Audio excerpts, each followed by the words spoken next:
Begin broadcast. Test. Testicles. 1, 2. Begin. Broadcast. Humble Among broadcast system number 97. I fucking botched the name of this one. I'm gonna have to fix. Yeah, can't it confirm or deny. Well, I'm gonna have to fix that after the fact. Oh, we love you too. I'm on my bash shit tonight. Let me get the link though. We'll at least get that. Can't it? That's gonna bug the shit out of me during the whole broadcast. That's no big deal. It's just gonna bother the fucking shit out of me the entire broadcast. Yeah, boy, everybody. It's already off to a shit start.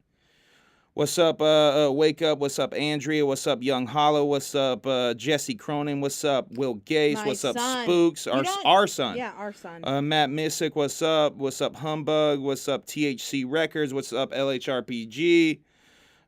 Spooky the Fun Guy. Zitro, what's up? Bam Bam. We're going to be talking about Bam Margera a little bit later. Did y'all hear that new Bam song? No, I refuse. All right, let me post this. I'm so fucking distracted that I botched the spelling of that shit. I had so much time to set this up tonight, and I fucking still botched it. Live now. Humble Among on YouTube. Okay, I'm sharing it there. Shut up, Instagram.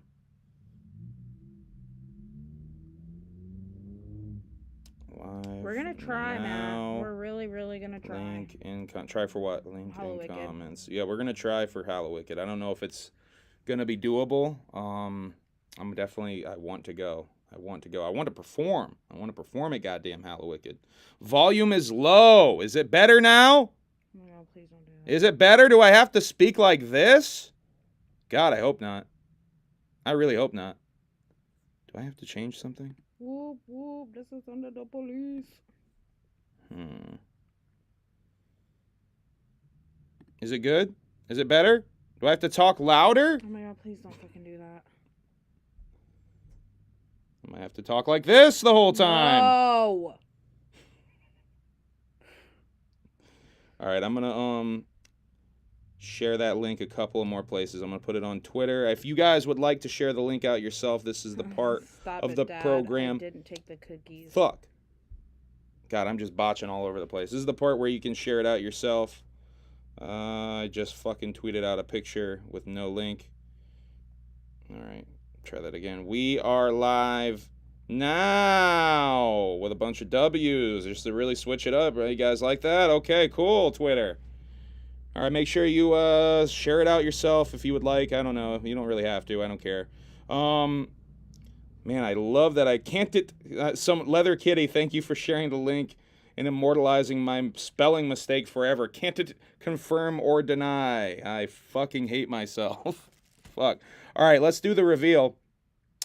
We have set up the new Humble Among broadcast system set version 1 of the new set, I guess.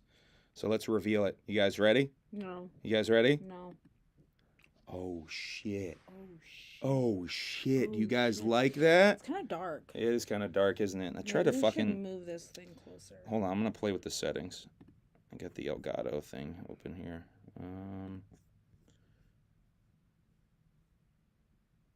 It kind of got darker when we shut off that other light. Ooh, that's a little bit grainy, though. Let me try. Ooh, that's a lot darker, huh, guys? Let's try doing this. And we'll turn down. Ooh. Is that a little better? A little better? We'll do that. We'll chill with that. All right. All right, a little better. A little better. It's a work in progress, so expect new things to be added to the wall behind us. Expect the lighting to get fixed. I'm doing this off of just the neon lighting, the shitty same ring light we've been using, and whatever ambient lighting we got in this living room. Looks good, fam. Okay. Hopefully, Frogger, that is the goal. That is the ultimate goal. Zardock lives. Zardock's done rising. He's just straight up alive now. Shouts out to Frankie Goldie. Shouts out to Nick Bazaar. Shouts out to Alex. So shouts out to Cheese House. Shouts out to everybody in here. God damn it. Okay. Shouts out to Frogger. Okay. Yeah, actually, Cascay's good. It was a very, very, very close call. I mean, it was. They got their basement flooded a little bit. The images that, I mean, if you guys follow Cascay on his Facebook and shit, I think he shared that video out a little bit. That shit is crazy. That shit was fucking crazy. Yeah, I'm glad the dude's okay. But yeah, he's fine. The floods have subsided. It's not that bad. Smoke, we are gonna smoke immediately. We're both, I think, dying to smoke. I'm gonna get a lighter real quick. Yeah, I've not smoked since before work. We're not doing the wait until 17 minutes gimmick this time. We're just gonna straight up fucking light up right away because I am fucking dying to smoke. Oh, before we get into it, I gotta shout out Juggalo Professor. Gave me this pack at the gathering of the Juggalos. That's what we're smoking in this. We are smoking. Let me tell you what the strain is. Blueberry Squirt. Blueberry Squirt. He just straight up gifted this to us. And this is in Ben and Tara. This is in a hard lemonade. I'm trying to put the camera to the computer. This is in a hard lemonade blunt. So we have a blueberry lemonade squirt thing going on tonight. Shouts out to Tara and Benjamin for making my house smell good all the fucking time. Yeah, thank you for the scents, the wonderful scents in our house. Onstead gave wake up herpes at the gathering. Oh Jesus Christ. We're already doing that. He said they're officially separated. Thanks, Cheese House. Yo, did you guys show off your makeup a little bit? Okay. Yeah, the lighting is so shit. We need to figure out something better with that. We need to get something other than that. Yeah, get the ring light right up to your face. There you go. Blow that shit out. Boom. There you go. Boom. Boom. All right. Thanks. I literally I did my lips and then I was like, oh, I gotta fix something, and then I made it worse, and then I got really mad, and then it took me another 20 fucking minutes to finish. But I finished. Is that what was taking so long? Yeah. By the way, when I post on social medias, HABS setting up now, that means I'm done setting up. And I'm waiting for Emily to finish doing her makeup. Just a little fun fact for y'all out there. Hey, it's worth it though. Look at how pretty she looked. I know, right? Thanks, y'all. Thanks for all the love on my makeup. It's hard work, but somebody's got to do it. She got to look pretty. So, yeah, the UFO hearing was today, guys. Did you, anyone else watch that? Was anyone else weird and watched it live like me? I watched it live at work. I took a bunch of notes. We're going to get into that in a little bit. I'm going to read you the motherfucking Juggalo articles that I promised to read you in a separate stream. I'm going to actually spend some time and read that. We're going to read the Daily Beast article and not Rolling Stone, a New York Times article. I was mistaken. Move your head for Darby, because Darby's in here. And... Hey, Darby, look what I did. You see that? Uh-huh. See what's going to be behind me forever after? Also, let's focus on what's behind us a little bit real quick. I forget who made the alien head. I'm such a dickhead. J111? Is that? No, I don't think it was J111. If it was J11, maybe it was J111. You know what? Maybe it was. Was that all in that box? I think so. Was it J111? Yeah, I think so. Yo, that box is so epic. So I'm gonna say shouts out to J111 for the neon sign. I think they made that themselves. Yeah. Shouts out to Dawn for the smoking alien over Wicked here. Widget. Wicked Widget Productions sent that one in. In the middle, this is a piece of art that Emily saw on Instagram. The Cosmo and Wanda piece here. That's not commissioned. That was just done, right? Yeah, it was already done. It was already done, and it was you just already bought it. done, and she posts after she finishes paintings. She posts them, and then people buy them, and I bought it. So then, next to that, we got this beautiful piece that Darby did that he posted on Instagram and Twitter a couple of times. I got obsessed with it, though. It was like in the middle of my King Cobra obsession, beginning my King Cobra obsession, and I had to buy that shit from Darby. I joked a few times on stream that I was going to buy it, and then I ended up actually buying it from Darby. Nick Bazaar just said he's going to make something for the wall. That's so fucking dope, Nick. Yes! Please do. Please do, Nick. And up on top, the crowning piece here is from Brian. Brian Red at the Gathering of the Juggalos was selling some art. And I had to leave. Ooh, we think we got a seat in here. That's a throwback. That's a throwback. So I had to get that. He said it was low key inspired by me a little bit. I think I want to maybe commission him to do a J one, because this one's very Shaggy 2 Dope inspired. I think it would be dope to get a J inspired one as well. Anyway, and then on this side we got the picture that Ash and Clown Devil Boy sent in with their package. It's just a little Photoshop of the Gathering landscape, if you will, down by main stage with a hatchet in the clouds and a UFO above the Ferris wheel. Obviously, Will Gates, but you have to send us 2 so I could put one on the fridge. What's he saying? Like a real parent. First of all, you got Top Chat. Oh, my bad. Here, y'all. I do have Top Chat. Fuck. Pass it.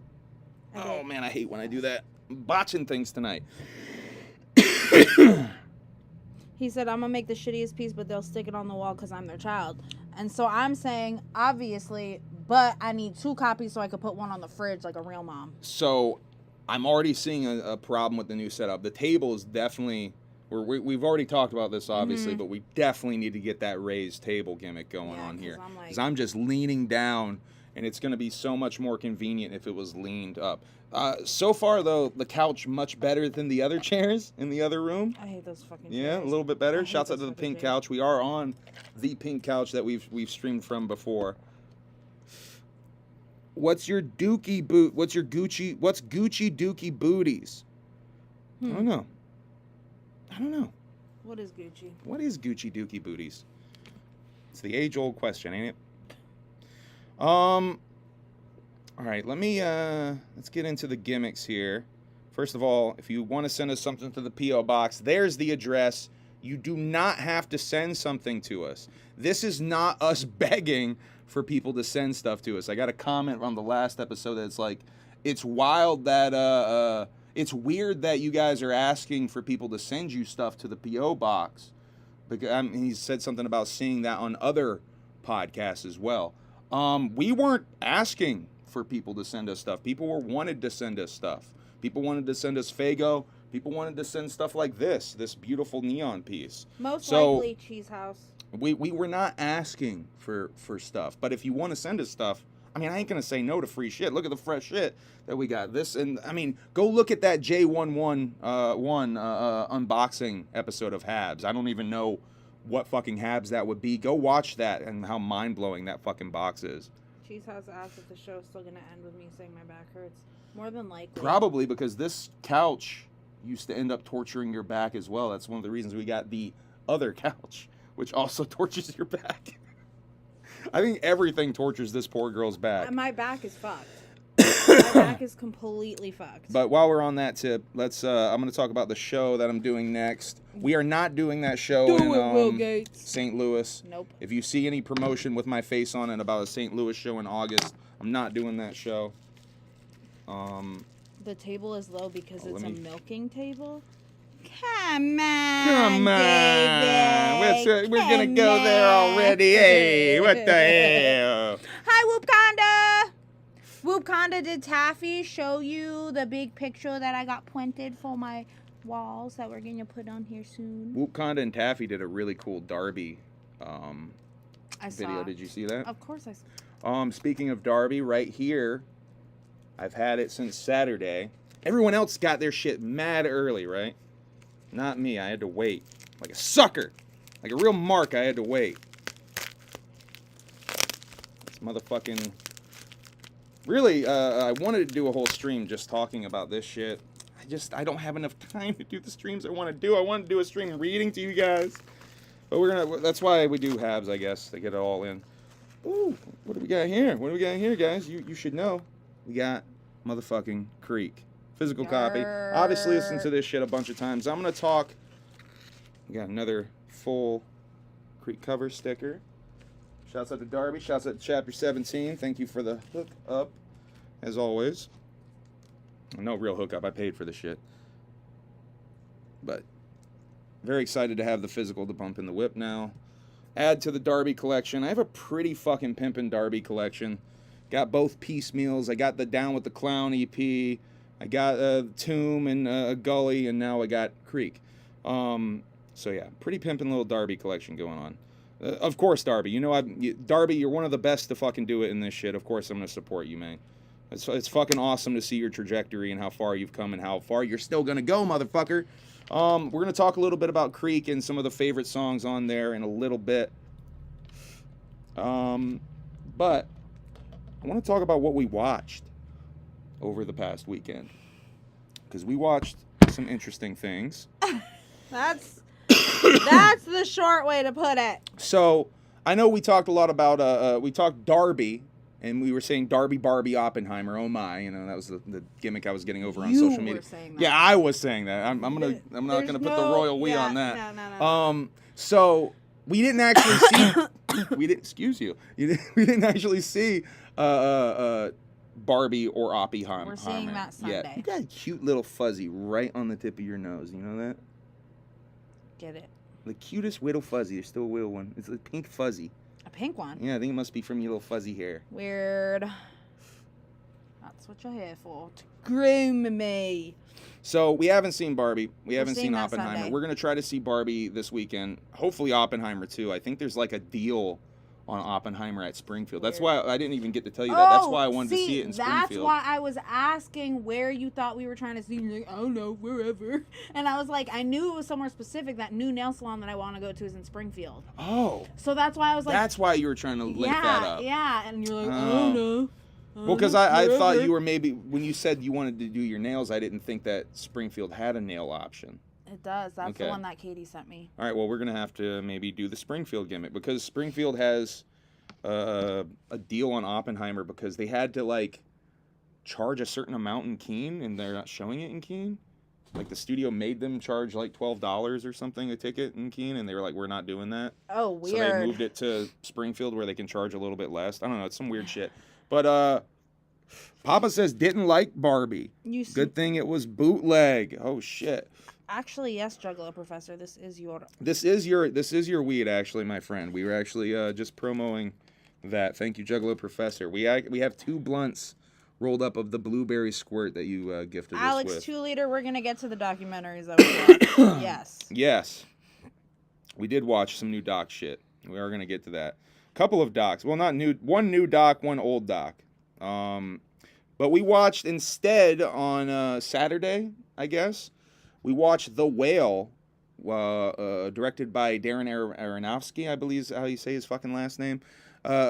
Starring Brendan Fraser, comeback of Brendan Fraser's what a comeback. career. I think I said that like career. 16 times throughout the movie. Like, what a fucking way to come back into the fucking acting world. Long story short, it's a movie. It's based on a play, by the way, and you can really tell it's based off of a play because the whole movie is set in Dude's house, and right outside on the porch of Dude's house. I don't think, other than flashback sequences on the beach, I don't think they ever leave that set.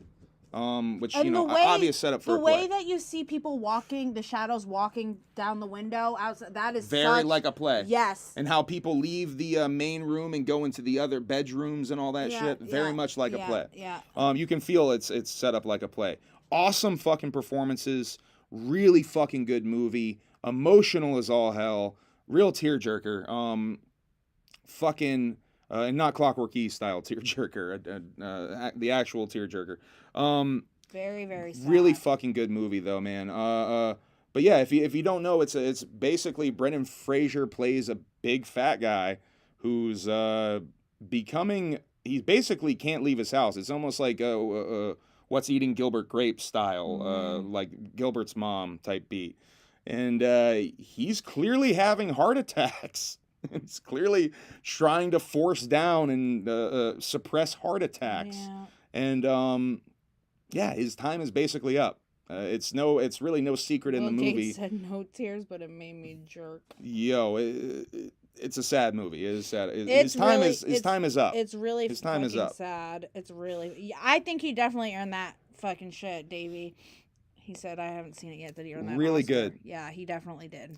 Yeah, I know. I'm not very PC. I'm sorry, Frankie. I'm sorry. But yeah, I mean, on the Gathering of the Juggalos, podcast we did, I said that Gucci Berry and his friend were over there doing fat boy antics or something. fat man antics or something. Yeah, spoilers. I mean, it's not a spoiler, Yeah, though. because the play. I mean, in the first 5 minutes, this dude's time is up. Yeah. I'm not spoiling anything, trust me. Yeah. There's a lot of other reveals and layers to this story. I'm not spoiling anything. You know, within the movie opens with dude having a heart attack that you find out he's probably done. I mean, it's a very serious opening. Toast, hello, ladies, gents, and non-binary hoes. Ha ha! Motherfucking right. Yeah, canceled. Yeah, I'm canceled. Frankie just canceled me. Shut it down. Yo, you're on your fucking your John Taffer shit right now.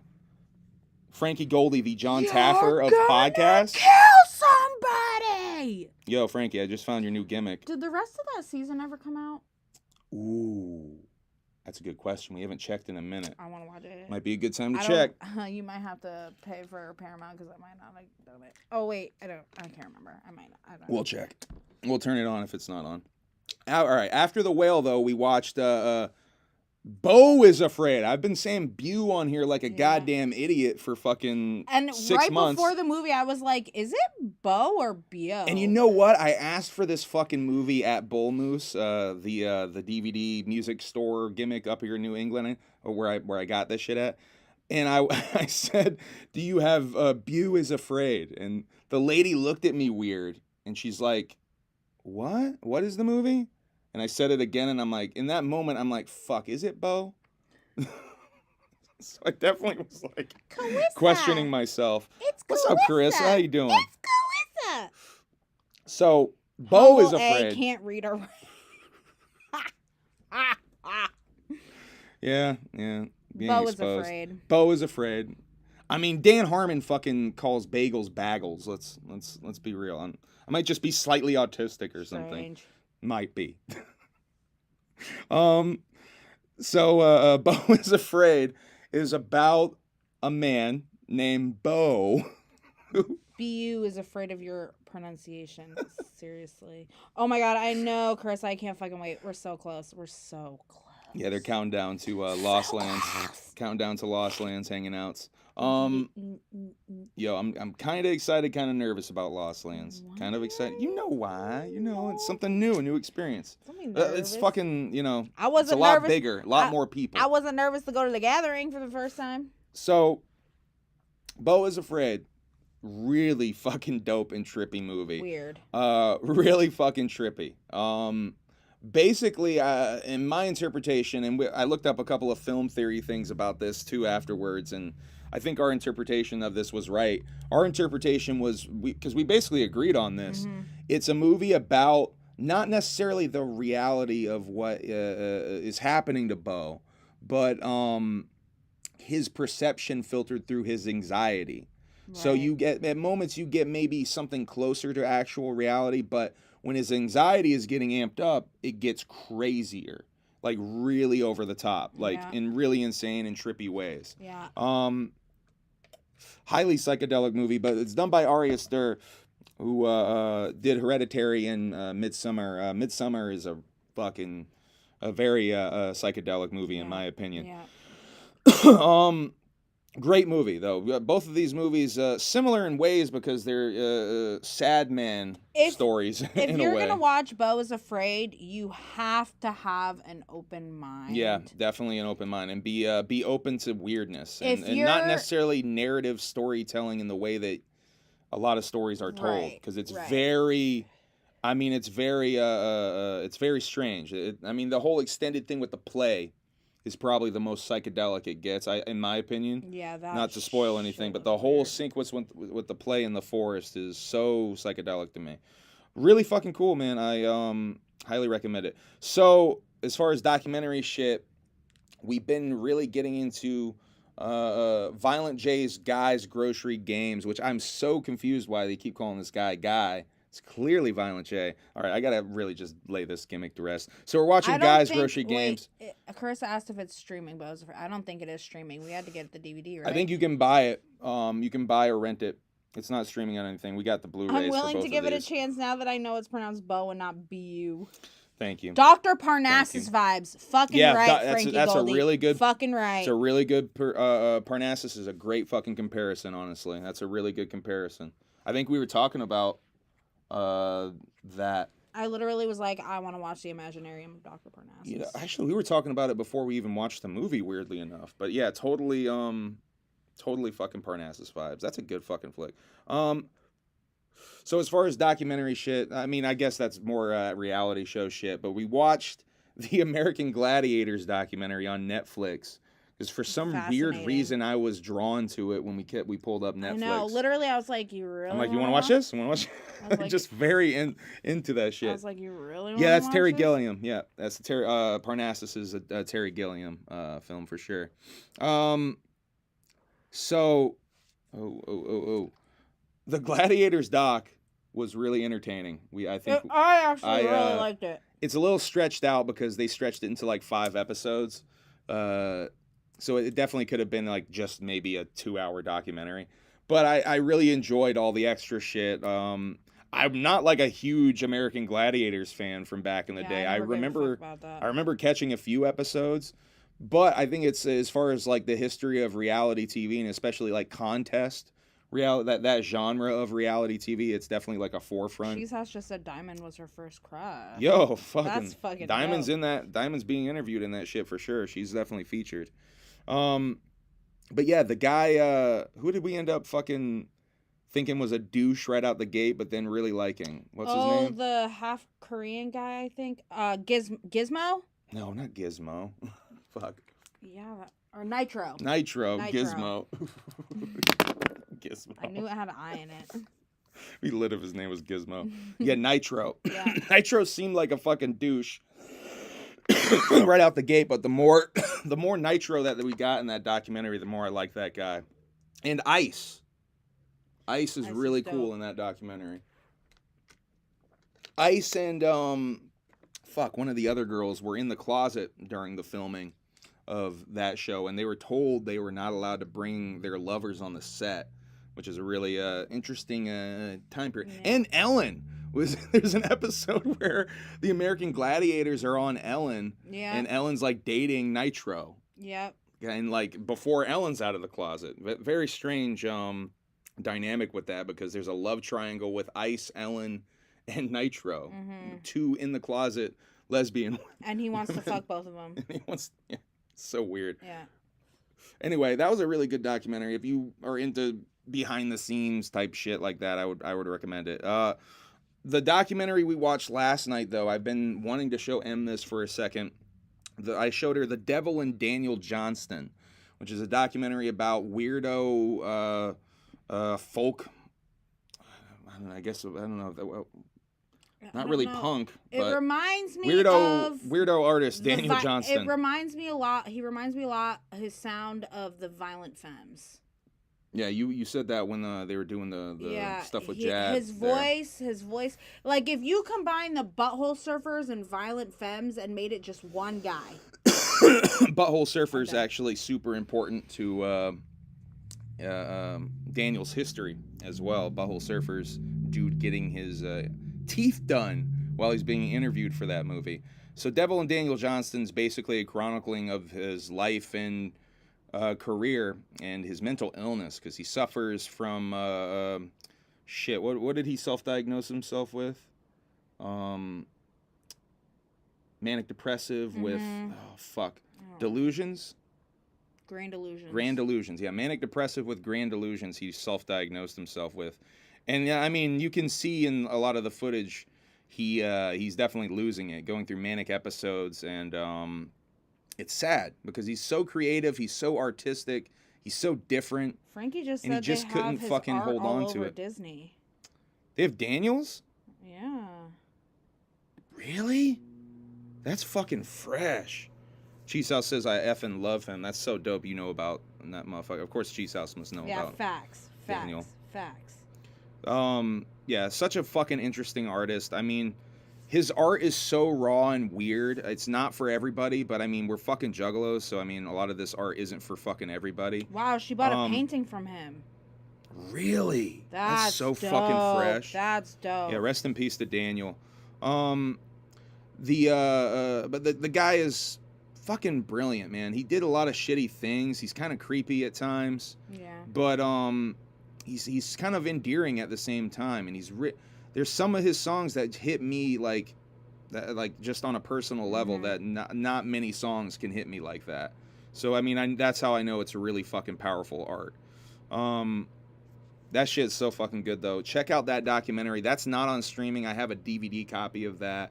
I don't know if that is on streaming. You know what? I see it recommended all the time to rent on my YouTube. So I know you can rent that shit on YouTube if you're looking for it. Story of an Artist. That's the one I'm thinking of, Cheese. They play Story of an Artist in that like the whole song pretty much. And those lyrics ripped my fucking heart out, bro. I started crying. Clarissa just said, I just looked him up. Can confirm his stuff is at the Disney park. Wow. They got Daniel Johnston in Disney. That's so lit. That is so lit. Wow. God damn. Yeah, we should talk some Daniel shit. Jeez, tell me that. Yo, Frankie trying to buy some of that Daniel art. Yo, that would be lit to have a Daniel piece to put on the fucking wall. That's goals. I'm going to Cheese, sell me one of them. Fuck. Yo, he said never, Frankie. She said never. Yeah, that ain't happening. Anyway, check that out. Check that movie out. Before I would recommend checking the movie out before even listening to his music, honestly, because it's such a, I mean, that's just how I was introduced to Daniel's shit, is that movie. But his music is so fucking good. One of my other favorite songs from his is the song Lousy Weekend. God damn, that song rips my fucking heart out too. So we talked a little bit about some TV shows shit. We're watching a lot of Guys Grocery Games. That's no cap. We're watching a shitload of that. I'm loving that show. Probably one of the best game shows / cooking shows I've ever seen. I'm fucking loving it. You fuck with Wesley Willis? Yeah, I fuck with Wesley Willis. Wesley Willis used to work with one of my favorite rap groups of all time, Grand Buffet. Grand Buffet used to open for Wesley and like kind of helped him get around on like I think his like last tour. I think essentially they helped him out.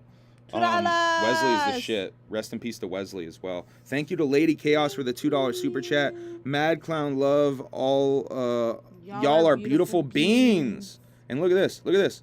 I think I can heart these now. I can heart these super chats now. So that shit just got hearted. Vote off. Honestly, if we can vote off Humble A content, it would be the GGG. Okay. Yeah, we started Chop too, Carissa. I'll get the fuck out of there. So let's talk about that Rick and Morty shit. Steve Levy, who is a producer who works on Rick and Morty, did confirm that they will be replacing voices of Rick and Morty with a recast of sound-alikes for the seasons going forward. That's why. I think they said season 7's in the can.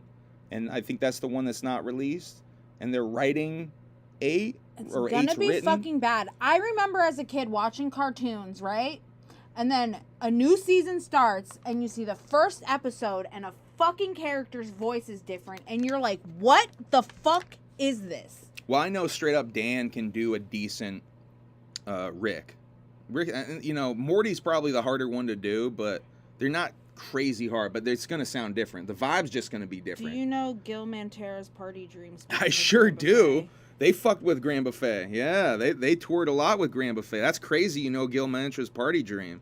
That's obscure shit right Scotty, there. I don't think that he wants me to collab with him. He's too good for my verses. What's that? Me? Yeah. You're just gonna spit your you don't want me Avril on, bars. You don't want me on your shit. You're just gonna spit Avril bars. I told somebody to go like Bam spitting. Toffee said she was gonna go Narkill. straight for me. I mean. But you don't want it. It's okay. I mean, let's do it. It's okay. Other people do. Where's the bars? Rosal asked me. Oh. Who do you think's gonna help you record that shit though? Me alone by myself. I'd love to see on that my phone. on your phone. I'm gonna send him. My God. I'm gonna send him an MP3. Oh, mid-ass smoke shop so they can keep selling the bunk-ass bongs. What are we talking about? Oh, the fucking Rick and Morty. Dude, you know what's so funny? We have a Rick and Morty bong. Rick and Morty bong. I didn't buy it. It was before I met him. I hung out with some dude. He left it at my house, and then I started dating him, and then he never came back to get it. So. Oh, fuck. See, Rozelle said how much for a feature? Free. Oh, shit.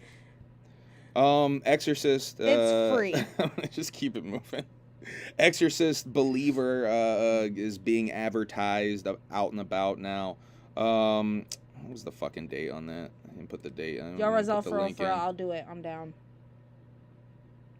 Oh, come on, internet. Oh, I hope the internet doesn't hit the wall. You dated a man with a Rick and Morty bong? I did not date him, okay? He came over and I smoked his weed. October 13th, we'll be getting this Exorcist Believer. There is a trailer out for that shiz. Seems decent. I'm not a big Exorcist mark. I like Exorcist 2, The Heretic, the best, but that's like on some weird true crime. Jeffrey Dahmer was obsessed with that movie. It's really fucking weird ass movie that's not really about exorcism until the last 15 minutes. So strange. It's actually about serial killers and shit. Not yet. Actually, fuck it. Let's promo that and then we'll get into some other stuff. Smoke is Bobby Brown.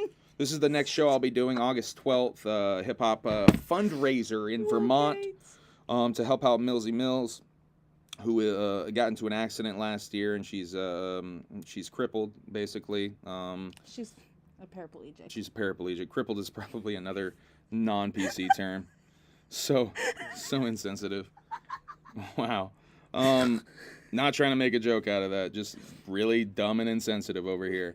But yeah, we're trying to help her out because she's a sweet girl. Who's, life is completely changed now. Not trying to be funny or anything right there. I'm just a dickhead. God damn it. All right, so Andrew Ponick sent me a couple more AI furniture shits. I don't like that. I actually hate that. Yeah. Creepy, right? This one's a little more spooky. This next one's like even weirder and slightly more spooky. No, that's cute. You like that one? That's kind of cute. The other one's way creepier. I don't know. There's something kind of weird That one's and creepy about that pink one. and purple, and he's hugging her, and he's like. I also saw one that was from the dude I work with, Justin. He showed me one that was a truck. That was like a fucking 18-wheeler truck that was all crazy like those. And it was the same angle and everything as all of these. They're kind of like they're low and to the side, how all of these are angled. But it was a truck like out on the street and shit. And I knew immediately it was like one of these AI gimmicks. But I didn't have the heart to tell him because I think Justin, who I work with, thought it was real. And I didn't have the heart to tell him, like, bro, that's fucking AI. God damn it. Will Gates and a sugar mama. Widow Taffy fell asleep on the couch. She took a little nappy nap. Oh, well. I was literally just wondering. Good morning. I literally was just wondering where you were because Preston was like about to jump up on this couch, but he ran away anyway, so it's fine. Oh yeah, and we're now that we're out in the living room, a lot more cat cameo opportunities here.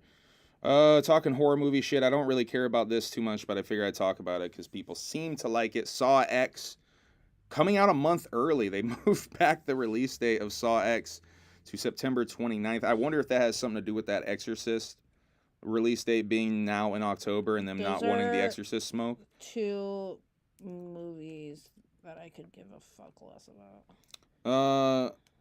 Yeah. I've never really been a huge fan of the Saw movies. The first one's okay. I watched bits and pieces of some of the other ones. Never saw the Chris Rock one. Fucking lame. Beetlejuice 2 is now being filmed in Vermont, though. Somebody stole the sculptures. Really? Up there? Somebody stole the sculptures. Yeah, there's a lot of like weird tourism in that town. I forget the name of the town, but it's actually like a Vermont tourist destination. It's the same town they shot the original Beetlejuice in. They're shooting stuff up there now for Beetlejuice 2. So people are going up there and like fucking around. I didn't know about them stealing shit up there. That's fucking that hilarious. one sculpture in the movie that kind of like looks like ribs cages. Oh, and it's like round and it yeah. has like the arms. Yeah. There was one of those, and I The guess shit the mom did. yeah, and then somebody stole it. That's funny. Vermont has tourists, literally, Will Gates. A lot of them. It's a lot of tourism. Not where we A lot are, of but tourism. there is like in other places, skiing. and stuff like that. But like, nobody's coming here. Okay. Let's see. I want to talk about Professor jerks off to Hocus Pocus. You do? I thought Vermont was just Ben and Jerry's and Humble Among. No, there's a couple other things up here. There's cows. Not that many cows. There's a couple of cows. Maple syrup. There's a lot of maple syrup. JPC member for 12 months. It's been a year. JPC, the longest running fucking member of the Alienated. I think that we've been doing the Alienated for a year now, I guess. Because this is the longest. I know he's the longest running one. First motherfucking Alienated member right there, JPC. Yes. Hey, Humble and M. Can I base one of my pirate NPCs in my next game on you guys? Hell yes. Yeah. Yeah. Thank you for the $5 super chat, LHRPG. Okay, let's talk cocaine sharks. I need to go back to this other one. I skipped something, but I need to go back to it. Cocaine sharks. Scientists think that sharks are feeding off of square groupers in the ocean. If you guys don't know what a square grouper is, so fucking lame. It's a dumb joke that I've made a few times on here. It's a special kind of fish that you can catch. Square grouper is basically just a package of drugs that motherfucker threw over the boat. It's a brick of that ayo for yayo. So they think that scientists really think that sharks are actually attacking the square groupers and getting high off of cocaine. So cocaine shark movie definitely incoming. I don't know how it hasn't happened with the whole Sharknado fucking also craziness. bear. And exactly, like all these rip-off movies, how does cocaine shark like not a thing? I'm gonna do this quick story and then go to that other one. Sharks versus cocaine bear versus Stone Cold Steve Austin on cocaine. Feed Steve some coke. See what happens. Steve definitely blew lines, right? Yeah. Austin had to have blown lines, right? Yeah. Especially when he was in the Hollywood Blondes. Yeah, him and Brian were definitely Brittany blowing Smith lines. just said, "I'm her spirit animal." Thanks, girl.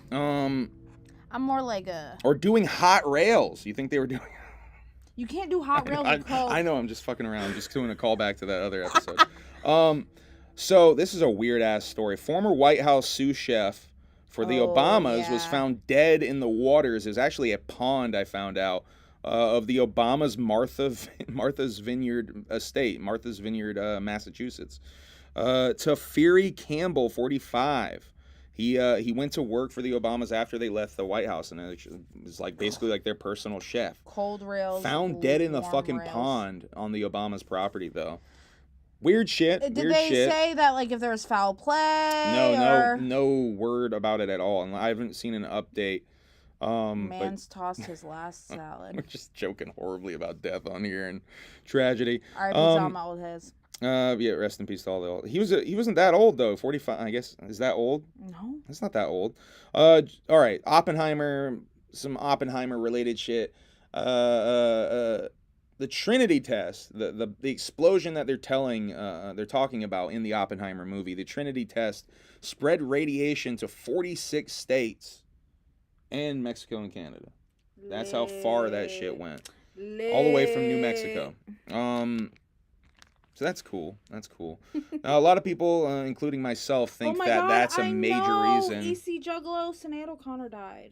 I did see that. Yeah, rest in peace to Sinead O'Connor. Famously burned a picture of the Pope. Nothing compares. She was not eaten by a cocaine shark. Famously burned a picture of the Pope on SNL, though. Did you know that about old Sinead? I watched I thought it was Sinead. I don't know. Emily Among the Pirate Priestess. Fucking right. She getting her own character. Fucking right. Okay.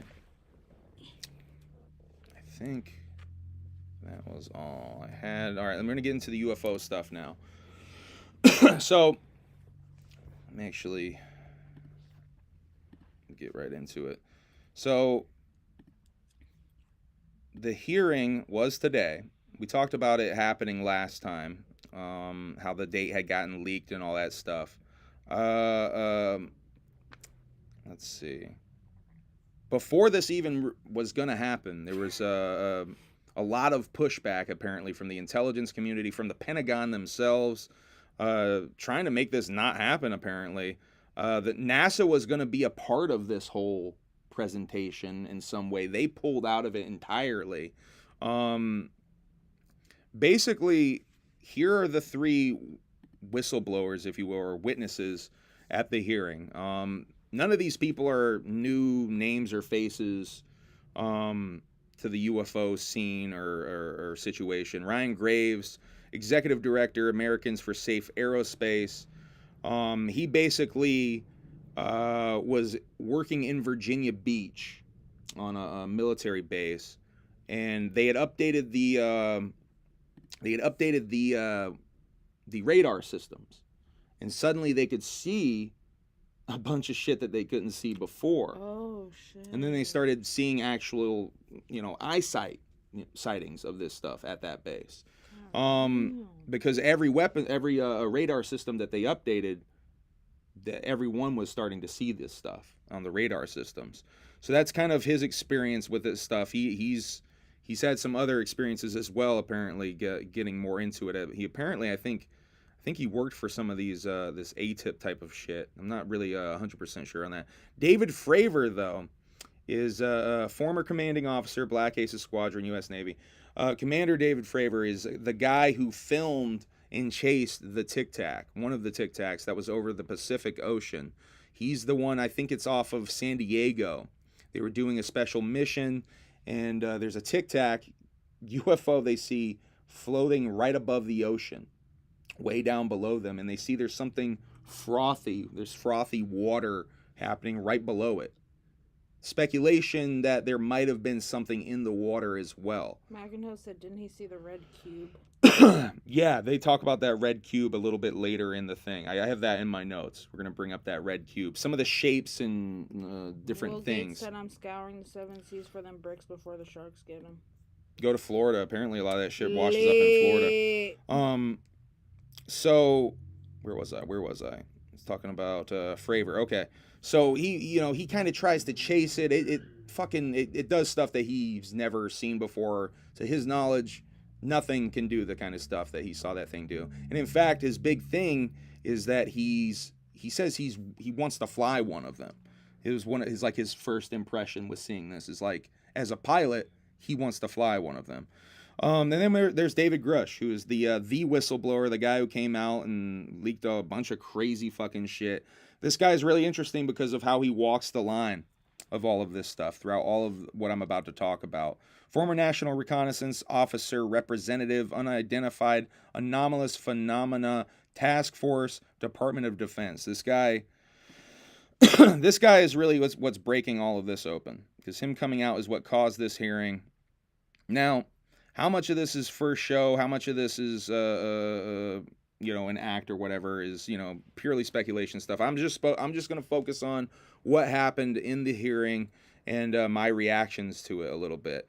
The opening statement, first of all, I'll save that for a little bit later. The opening statement, basically, they come right out of the gate and flatly state that the Biden administration shot down 2 UAPs during the whole China spy balloon thing.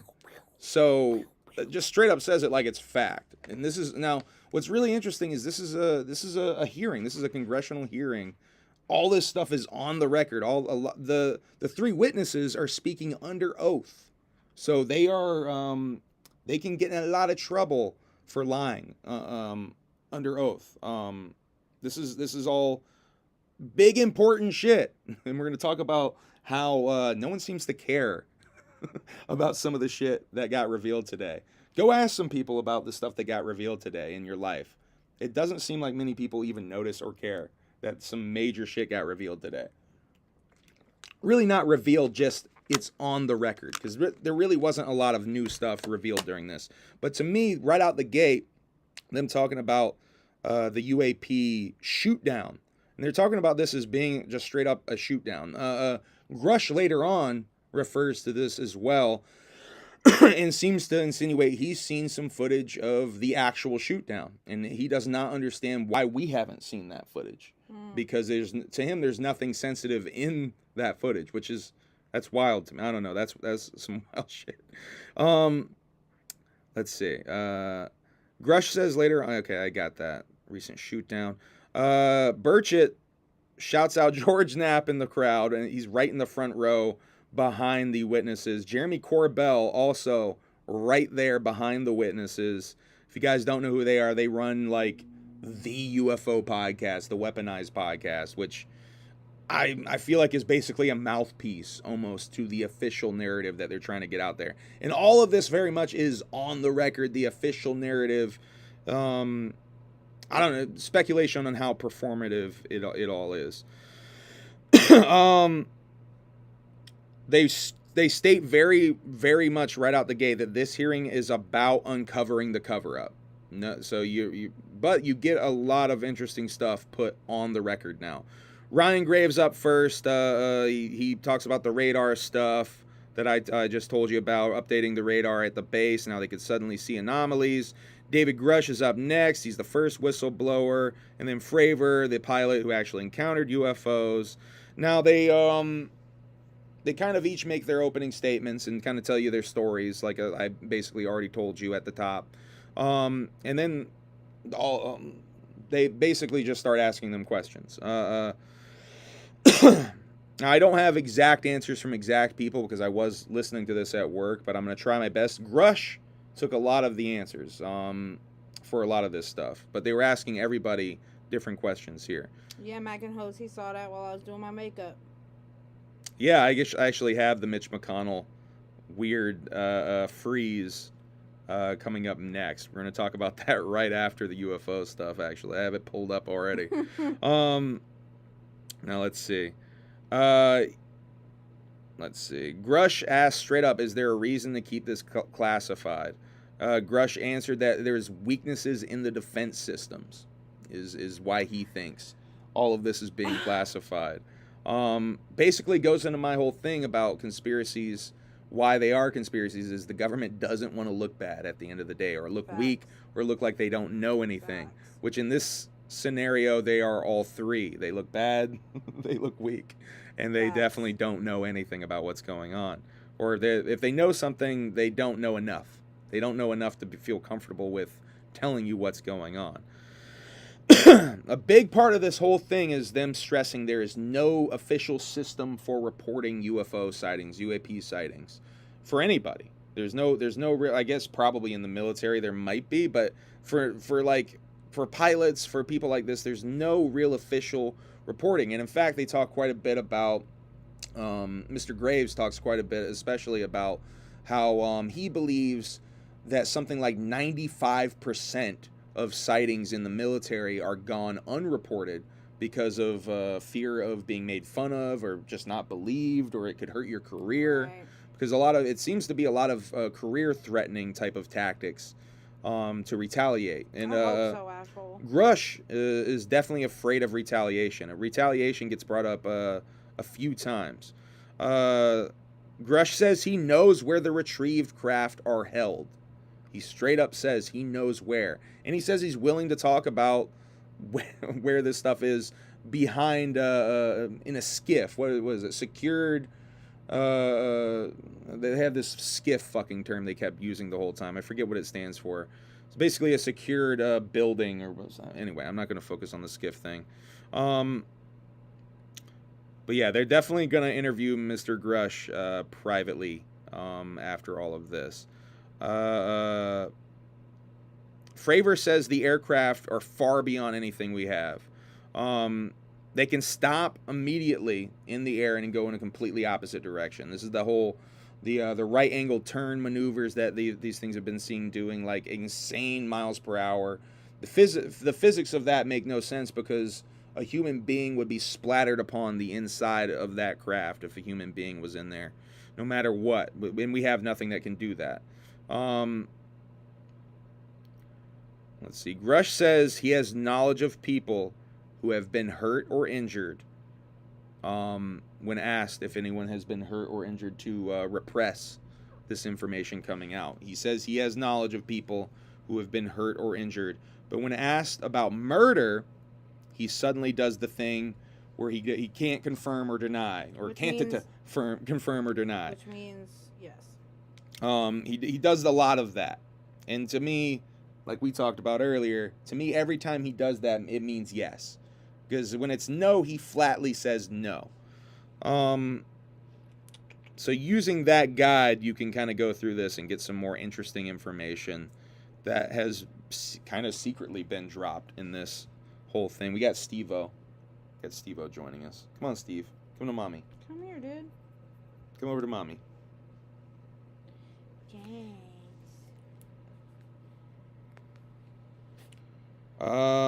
All right, talking about the shapes. Hearing today that they have unreleased footage of Humble speaking his native alien language, which explains why he has trouble pronouncing certain words. This is cap. This is 100% cap. No cap. This is cap. They don't have that footage. Dark gray or black cubes that are inside of clear spheres are a lot of the military sightings. So like a translucent circle like with a dark gray or black square. Weird. In the middle. Cube in the middle. Very odd. And like Mac and Hose brought up in the chat, Mr. Graves says he saw a red cube, or I think Boeing. Some Boeing contractors saw a giant football-sized red cube while on a base. Yeah, Boeing contractors witnessed Fairly a red, odd indeed, square-shaped UFO the size of a football field. Fravor talks about wanting to fly it again. Grush says that he is afraid for his life, as far as retaliation goes. Asked if NHIs are working with foreign governments, and Grush says not to his knowledge. Grush asked straight up if non-humans have been discovered, and if so, when. He says, like he's said in other interviews, basically the News Nation interview, yes, and that was in the 1930s, like he said in that interview. Basically confirming on the record that, this is as close as it's going to get for now. This is slowly wading into the water type beat. Burchett says he was turned away at one point when looking into this, and he asks about security clearances. Grush has asked if there was a disinformation campaign a couple of times. And he says, like he's talked about in the other, basically refers to the other News Nation interview. But they want to clearly get him on the public record, because this News Nation thing is not in the record. I think that at one point they even moved to try to put the entire News Nation interview into the record, but they want to get it on the record in the actual hearing, him saying some of this stuff. Oh, I love you too, Smokey. Love you, Smokey. He said I love you, Emily. Oh, you don't even love me? What a dickhead. What an absolute dickhead.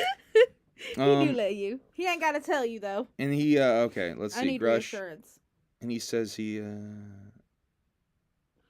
can't go beyond what he has already said publicly. He really keeps referring to that.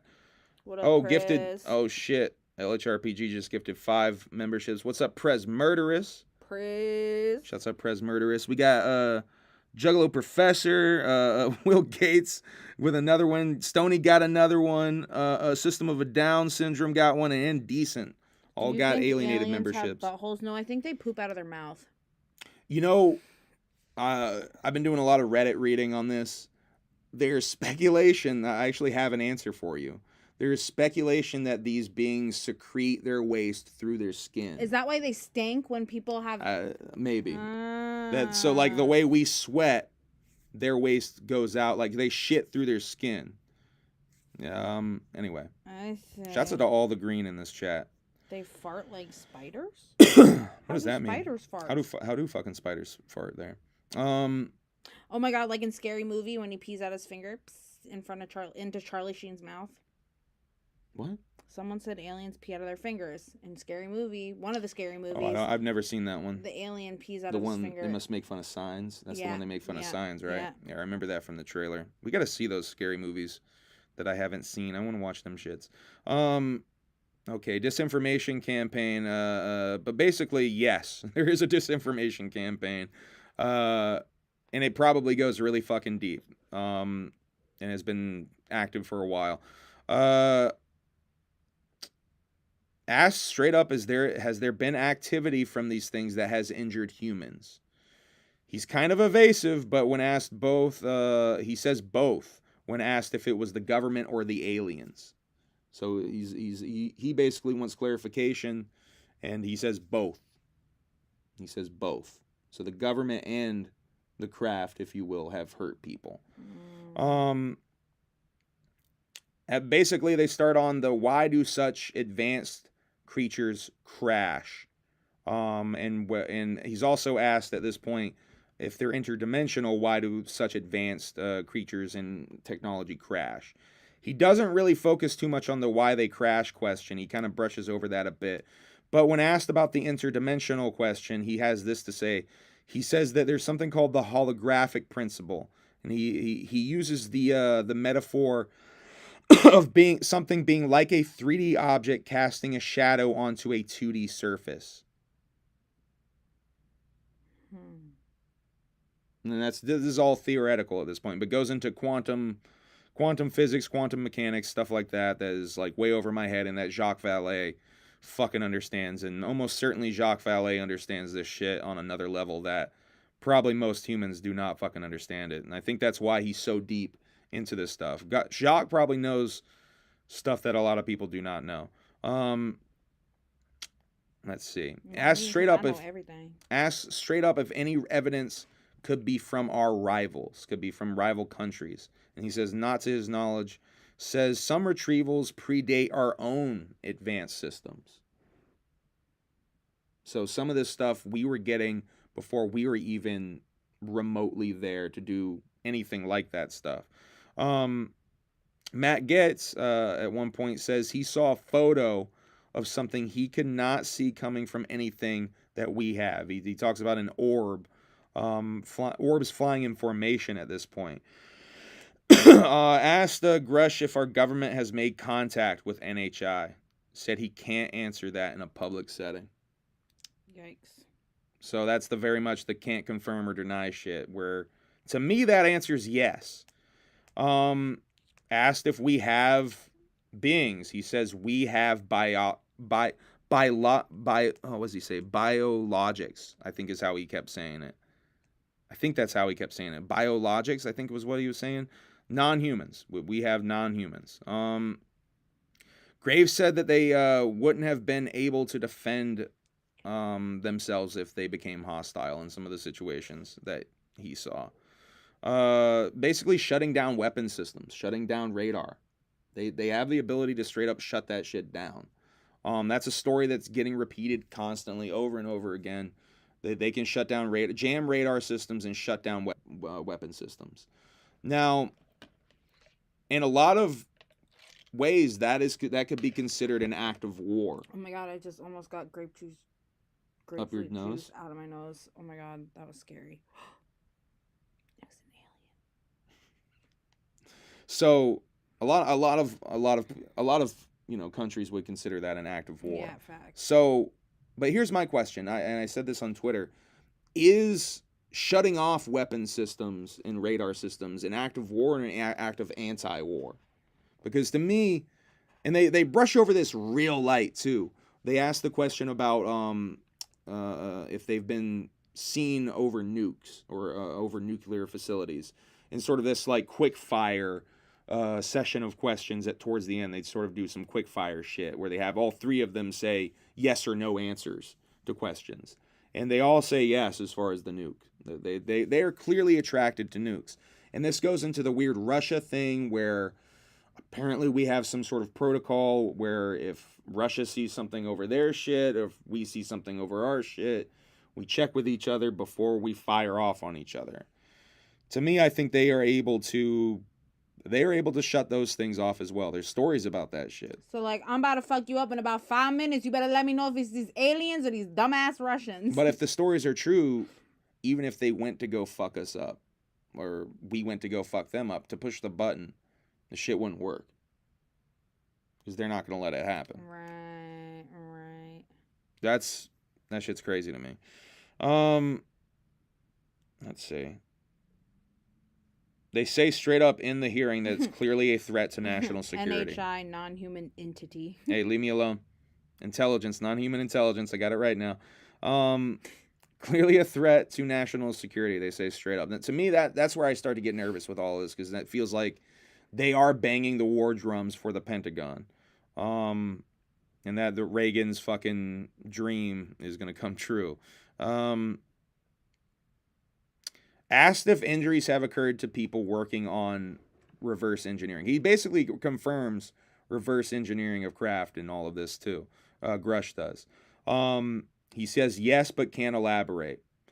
He says he's seen things that have disturbed him from the injuries from these things. Asked if he knows of any individuals who have worked on reverse engineering programs, and he says yes. This is once again under oath. There's a lot to unpack here. I suggest you go and watch it yourself. There's a whole quick fire answer thing at the end that is a lot of info being dropped really fast. Basically, there certainly will have more hearings, more private meetings, and a skiff and legislation to come out of this. But does anyone even care? It seems like the people I've talked to about it do not know what I'm talking about and do not care. I joked that the government waited until the perfect time to disclose all of this when no one really even cares or believes in the government anymore. So it's the perfect fucking time to drop all of this shit. All right, let's talk. I'm done with the UFO stuff. If you guys have any thoughts, please share them in the chat. I'd love to see what you guys think about all of this. I want to show you guys Mitch McConnell, though. Seizing out. This week has been good bipartisan cooperation and a string of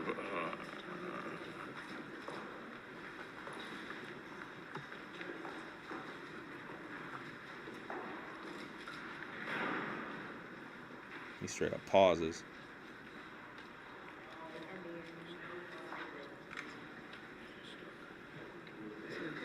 Are you good, Mitch? Okay, Mitch? Anything else you want to say, or should we just go back to your press? Do you want to say anything else to the press? Let's go back to you. Go ahead, John. Well, hopefully that's not a medical emergency. Let's go back to you. Go ahead, John.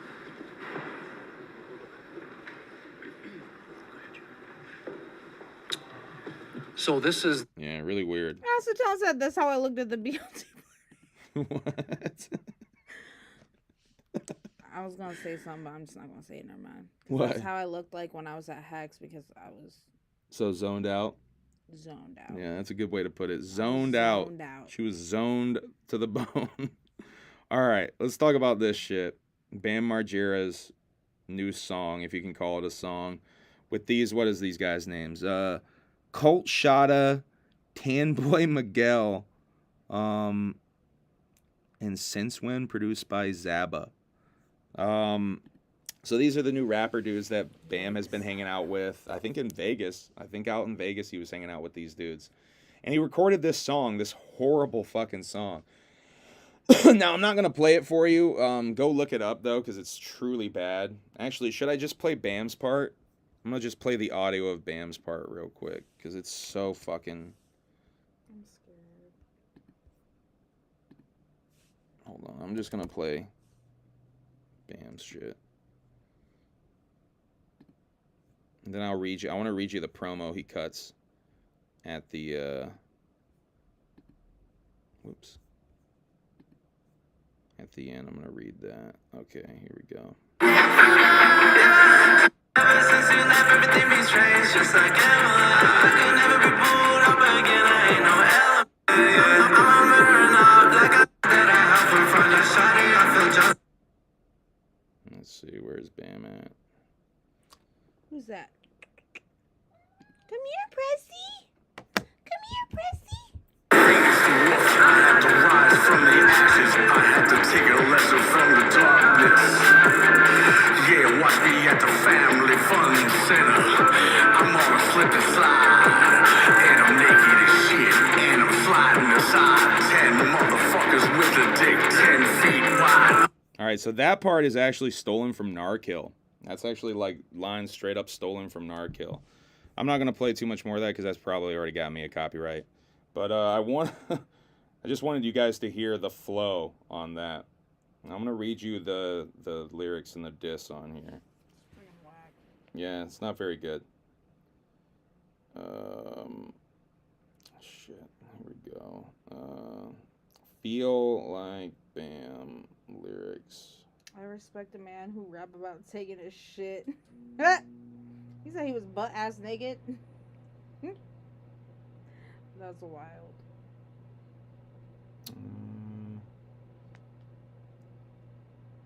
I had this up and I can't find it already. There it is. All right, I just want to read Bam's part because I don't really care. So Bam's cutting a promo at the beginning. He says, "You motherfuckers don't understand. I had to ruin my $20 million Element career early and retire my jersey. Fuck 'em all." So then blah, blah, blah, blah. He's saying, the hook of this song, by the way, is, I could never heart a bitch, but I'll heart a gram. Stop! I feel like I'm him. I feel like I'm Bam. I could never fuck with snakes. I feel like I'm Bam. Anyway.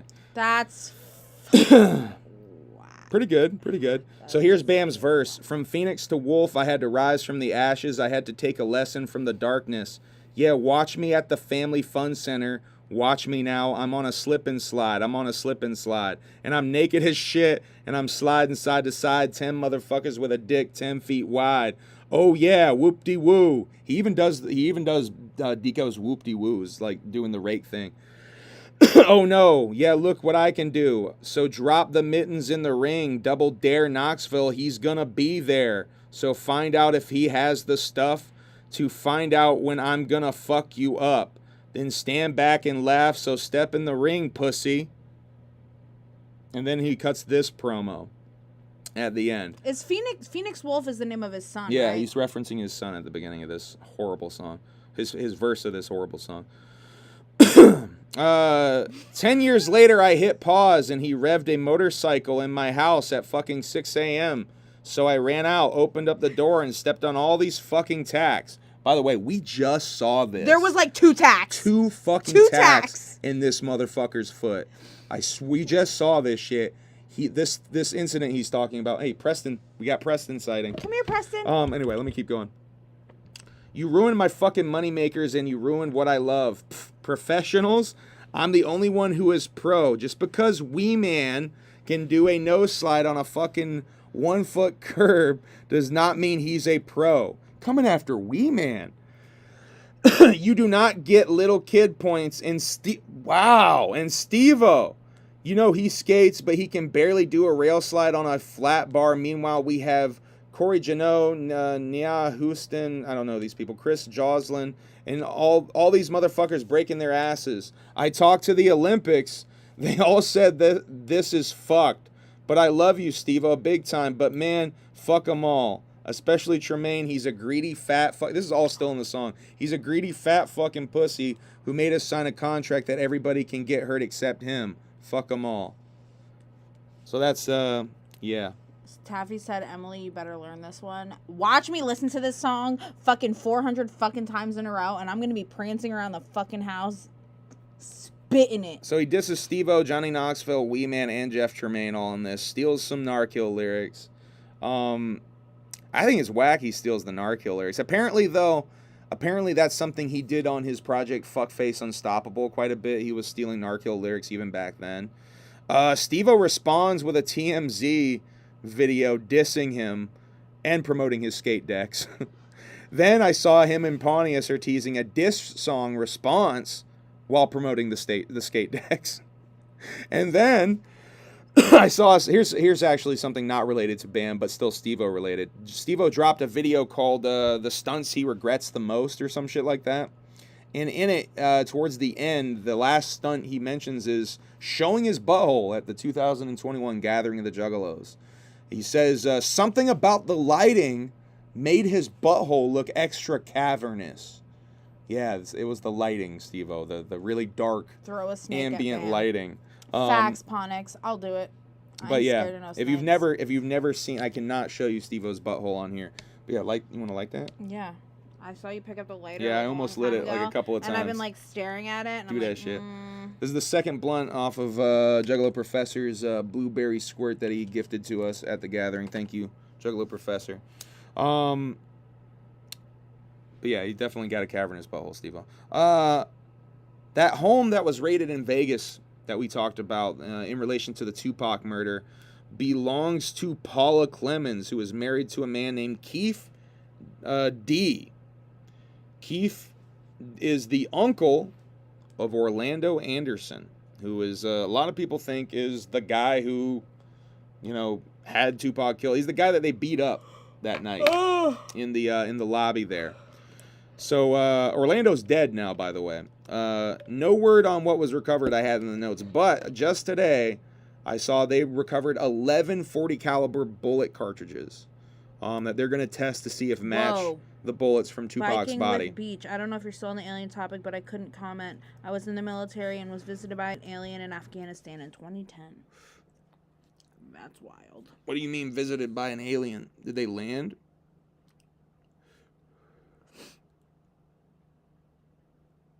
I like it a lot. It's good. Juggy Professor. It's good, Juggalo Professor. I'm gonna eat so much when we get off this bitch. It works really good in these hard lemonade wraps. Love you guys. Love you guys. Love you guys. We can still be going for a little bit here. Still got quite a bit to talk about. We should try to wrap it up though. Here pretty soon. Actually, we're only 1:15. We've only done an hour 15. That feels a lot longer tonight.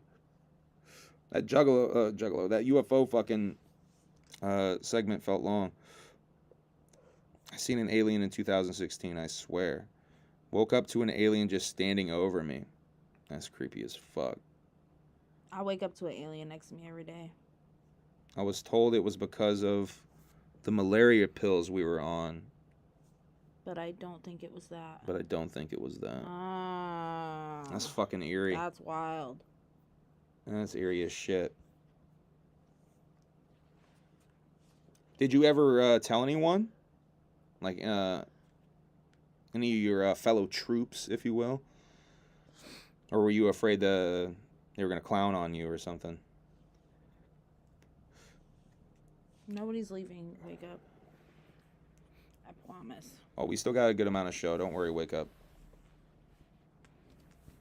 For example, Ice Spice has a new album out that I have not listened to. I'm going to listen to that fucking album, though. I don't fucking care. I'm listening to that shit. Go for it. Imagine waking up and you're getting a hand job from an alien. Do you let the alien finish? Guys? I mean, I wouldn't because that's cheating. You're so funny. Wow. Would you like a comedy trophy? Because you're so fucking funny. Yes, we got yeses in the chat. It's common. Oh, wow. Lots of military people. Hold on. Yep, I've written and talked about it a lot.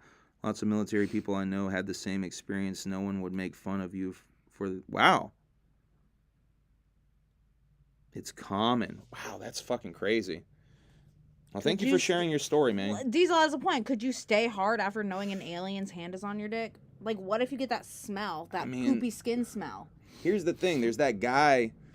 I mean, the alien sex encounters, a lot of times they look like kind of human, kind of like normal females. Do they morph? Like, allegedly. Or they put on some good disguises. Nick said that he can only get hard if there is alien. So that's lit. Oh, that's fucking dope. It would be extra. Morph into Bay. Stop. Oh, shit. Okay. Let's continue on down the road. Eminem signed a new artist. Why he always wearing that dumbass hat? I got that mad out of fucking order. Hold on. Can he throw that hat in the trash? This guy, he is wearing that dumbass hat again, ain't he? I hate that hat. Throw that shit in the trash. What's the MGK line? Always wearing them stupid hats. Yes. He calls out the stupid hats. Rap Devil. I could do a Rap Devil. You probably verse. could do a lot of Rap Devil. So this guy's name is EZ Mill, M-I-L. EZ-M-I-L. Signs to Shady Aftermath Interscope today, it looked like. So he signed to Shady Records. There's a big old statement on Shady Records about it. I have not gotten a chance to listen to this dude's music, but willing to give him a shot because, you know. Andrew said his hat is filled with memories of Kim. What's that? Andrew said his hat is filled with memories of Kim. Yeah. This is kind of random. Has anyone fucking ever read Eminem's mom's book? Because I have. No, I want to, though. I have. I've seen some YouTube videos about it and shit. I know quite a bit about His it. beard is weird. His beard is weird and those stupid hats. I think that's the line. Homie, we get it. We know that you're the greatest rapper Oh, alive. shit. I still love him, though. Let's see. Images. Bam. Oh, okay. I want to talk about this project. I think we talked about this last time. Here's the cover for it, though. Puya has an entire EP coming out with Tara Reid in a couple of days. But before that... You got some two nice compliments. You got, by the way, I absolutely love your Gathering documentaries. I've watched them all. I'm not a juggalo, but really like the culture. That was from Biking with Beach. Oh, the alien military. And then Maddie Midwest Thank you, found man. your videos looking for Juggalo content. Much love. Keep up the good work. Strictly Hey, Wicked is thank dope you. as fuck. Whoop, whoop. Skinwalkers Thank you, are Maddie. real. That's fucking what's up. Skinwalkers are real. I used to be friends with one, and she's crazy. Hey, bitch, wherever you at.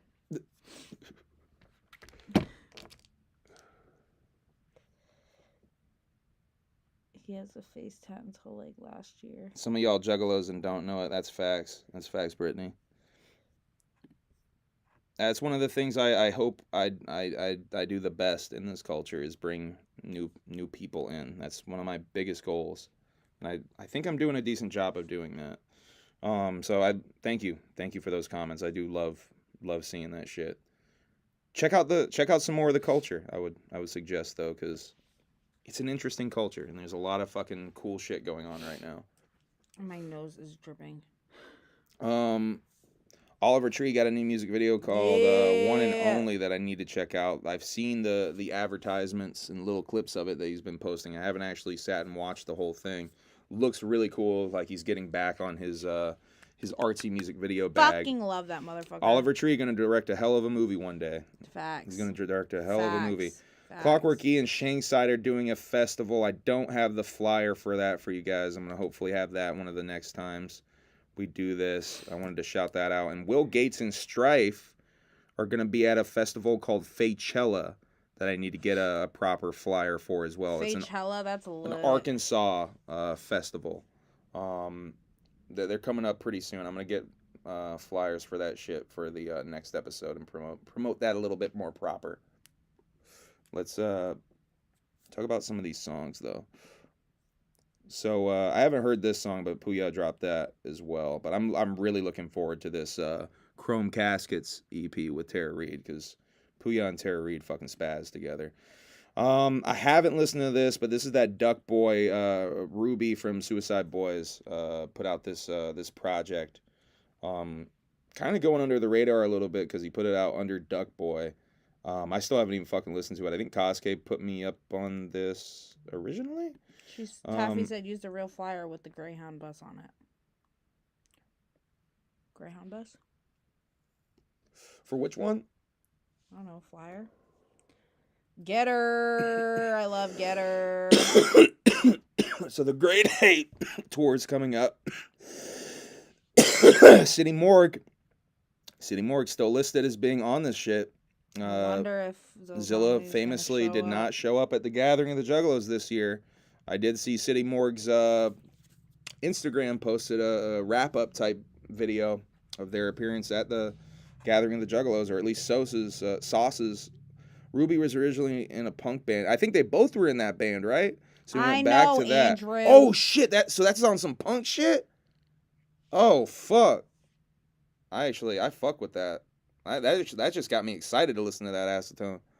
But to be honest, I only learned like last year that they were the same person, and I felt like a fucking moron. Hey, thank you for posting that, Papa. Also, Stony over in Gather.network has the Shankside performance. I think almost the full video of the Shankside performance is over on Stoney's. If you want to see slightly more subdued, slightly losing his voice, Humble Among, do another version of that set. Okay, well, now we're up to Lil Tytan. Oh no, we're still talking grade A. Here's the grade A dates, by the way. Doing mad dates. Will City Morgue even be on this fucking tour? Is City Morgue donezo right now? I don't know. I wanted to give some love to Lil Tytan. Lil Tytan told me he had this song coming out. Check this shit out. This is hard as fuck. Then he sent me the cover for this song. I believe this is one of the songs he played me at the gathering of the Juggalos off of his phone into my ear. That sounded hard as fuck. Lil Tytan's really dope. I had a good time talking with that dude at the gathering. He played me a couple of songs produced by Flexatelli, who is Puya and Fat Nick producer. Does a lot of beats for Puya and Fat Nick and shit. And I was sitting there being like, I know that fucking name. And then, you know, he dropped the knowledge on me that it was he worked with. I'm like, that's why I know that fucking name. So Rest in peace to the old Fat Nick. Yeah, rest in peace to old Fat Nick. You fuck with Jeremy Corbell and George now. I don't know what to think of Jeremy and George. I certainly like Jeremy's movies. I think Jeremy's done a fantastic, and George has definitely done some good reporting on some of this stuff. Like Skinwalker Ranch shit is pretty fire to me. But I've heard some stuff that he's exaggerated a lot of that Skinwalker stuff. And I don't know. I'm a little skeptical of them because they feel like they're the official, unofficial mouthpiece. And I don't know, the whole misinformation and I don't know, misinformation, disinformation thing makes me a little questionable. Yeah, what are they being fed exactly? Because even in the opening, Jeremy's like, for some reason, people tell me stuff that maybe they shouldn't. I don't know. I'm just so skeptical about the whole thing. A medical e-bike build you're doing for next year's gathering. What are we talking about? Juggalo Professor has a video about the medical e-bike he's building. No, I'll definitely check that out. Right. That's on your channel, I'm assuming? Thick Nick. Yeah, he thick Nick now. He not fat Nick. Yeah, he's no not more. even fat. He's slimming down, Nick. And his music slimming Oh yeah, down. so that song, the Lil Tytan song, is dropping. DTA stands for Don't Trust Anyone, produced by Flexatelli, dropping August 11th with a music video from Zab, from what I understand. So definitely look forward to that shit. Shouts out to Titan. I think let's just keep going through the images. I think I have a couple other things here. Oh, Creek. Let's talk a little bit about Creek. Before we talk Creek, I want to give some love to an interview that I saw. Hatchet Chat did an interview with Esham about Purgatory. Go check that out. A little quick 28-minute interview, but some dope questions about Esham's new project. And it's always dope to see Esham doing an interview and shit. Because I feel like dude doesn't do a lot of appearances like that. Yeah, like, Esham was out and about at the gathering. Yeah, he was all over the damn place. Purgatory was the shit, Native Wolf. I do like his Hello Kitty tattoo. I also got a Hello Kitty tattoo, and so we like, you know, that's one of the reasons why I fuck with Fat Nick, but his new music is fucking terrible. It's awful. It's so god awful. I hate it. Let's talk Creek. Let's talk a little Creek, though. We listened to this in the car on Friday. I had already listened to like half of it at work, but we listened to it a whole full time through in the car. Mm-hmm. Secret of the Mud, the intro, is straight up, right out of the gate, one of my favorite fucking songs on the fucking album. Spinal Fluid Smoothie is fucking awesome. Red Stain on a White Robe with Hexxx, fucking awesome. Darby tweeted some shit about how he started the record with an anti-bigot song, and then towards the end of the record, he has another anti-bigot song, just in case you didn't get the fucking message. I thought that was fresh as shit. Damn right it is, fucking Andrew. A sense of entitlement doesn't make up for a lack of happiness. Return of the Paperboy, hard as fuck. That fucking shit. I love the bringing back the Paperboy gimmick. The original gimmick for the Hatchet Man is the Paperboy. That was Shaggy's original sketch for it was going to be Paperboy Records. I love the knowledge drop on that. A moon fit for building castles under with Ouija. The video for that is so crazy. Whispers from the Medicine Cabinet. Now, this song is so fucking crazy. Stormageddon sent me this song in my Instagram DMs. He's like, "Yo, the sample flip on this," and I hadn't even fucking heard it at that point. So I was like, okay. So I was already looking out for the sample on that shit. That Killing Fields with, I think, a little tweak of the Hocus Pocus, also thrown in that shit. The corn fucking sound that he did on the fucking the hook for that's one of my favorite fucking songs as well. It really is those two songs, though, Secret of the Mud and Whispers from the Medicine Cabinet, that really stick out as like the best songs on the fucking album for me. I hate people who don't know when to shut up. Within the realm of misery. That's my favorite song. Featuring misery. Yeah, that's an interesting vibe on that That's one. my favorite song. Never ending ball itch, which is a fucking I like that one too. Wake up. Massive moron mode was hard as fuck. The shaman requires a sacrifice for his services, which I think is the song that Taffy and Whoop did their music video that they put together recently. Poison in the Junta with Sagan Umo. Hard as fuck. Sagan Umo and Darby got a full project coming. Put a bullet in the head of every bigot on the planet. Shit, that shit goes crazy. Room with a Moose. Room with a Moose is the other one that I really fucking fuck with. The title and the concept of that song. That shit's fucking dope. All Day I Dream About Suffering, and the last song, I use roach guts to sweeten my coffee, which you pointed out, I think is that fucking horrorcore song. Yes, that sample. I feel like it's a sample. We haven't confirmed that with Dev or anything. You gotta find it. But like Devereaux texted him this fucking video, and then we played it on. They played it on the MUJ. Yeah, we played it on Team MUJ's. That shit trash. That shit fire. It's such like a weird fucking intro, and then it goes into like an actually pretty decent horrorcore song.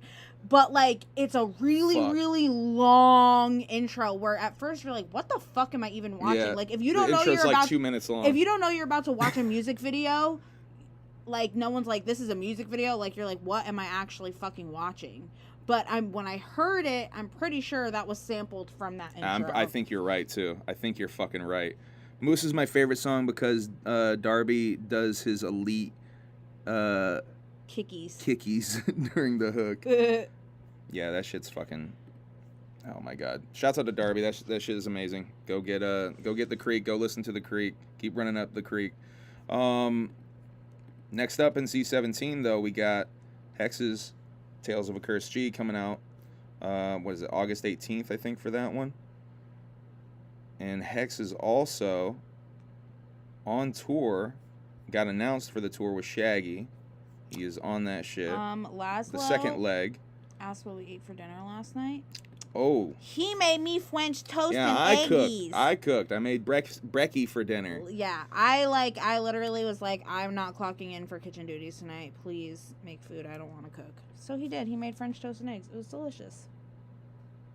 I cooked. I did the damn thing. He did it. So Lardi and Hexx got added to the second leg. Here's the full tour dates. They are currently on tour now. Oh my God! Wake Up said that Shaggy just Hexx fucked him and his wife. No, he didn't. Why are you spreading that? Why are you spreading that around? Look at that. What's the matter with you? Ambient Alliance. Oh my God, I can't fucking talk. Here's some of the merch though for you merch heads. If you want to see what Shaggy has on tour right now. Shouts out to dude on Reddit. I don't have your name. He posted this shit. Just being a complete dick. Just using that shit.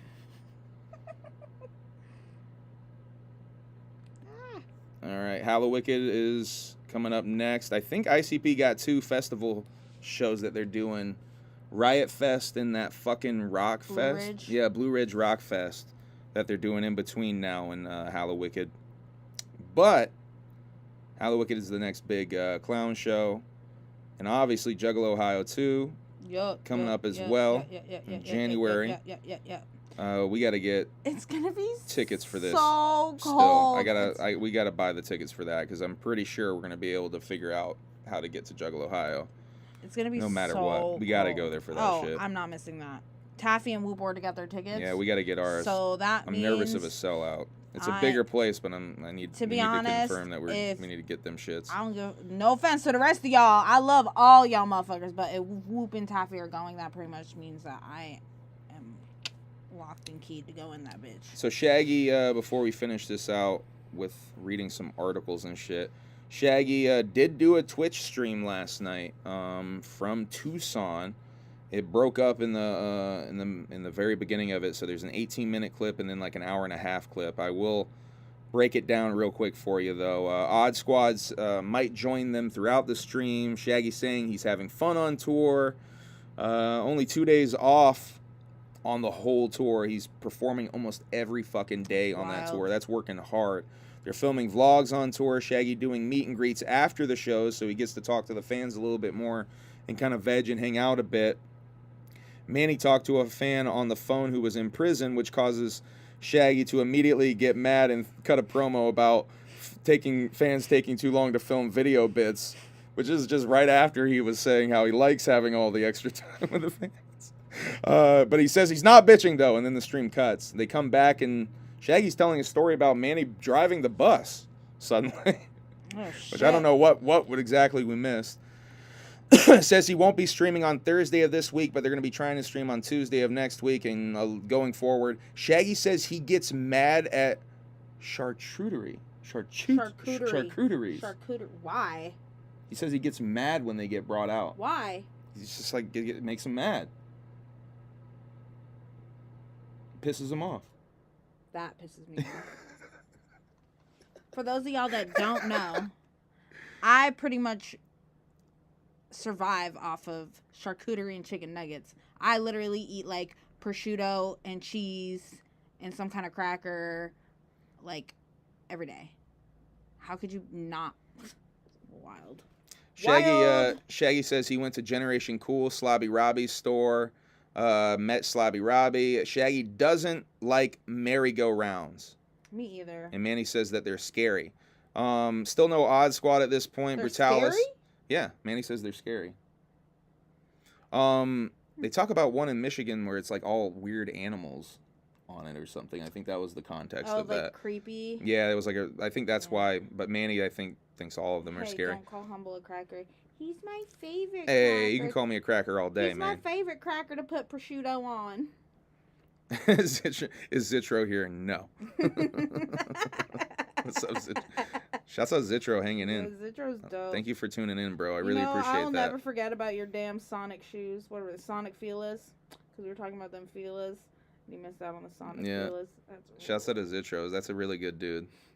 Good energy on Zitro. I've always enjoyed talking to you, homie. Never forget the Sonic Feelers. Okay. Where was I? There's a couple more weird notes here. Hold on. Oh yeah, I can't pass some of this stuff. There's some funny stuff here. Brutalis goes to get Odd Squad at that point. Shaggy then pronounces Jesus Jesus. Nuh-uh. Mm-hmm. Odd Squad then joins the stream. Says they're going to get a black light to investigate the dressing rooms for stains for a vlog. Which I think is a dope idea. That's a fucking terrible idea. No, that's a great idea for a vlog. That's a fucking fantastic idea. Shaggy needs progressive lenses now, aka the ones that turn to sunglasses. No, the what do you call them? What's the other name for them?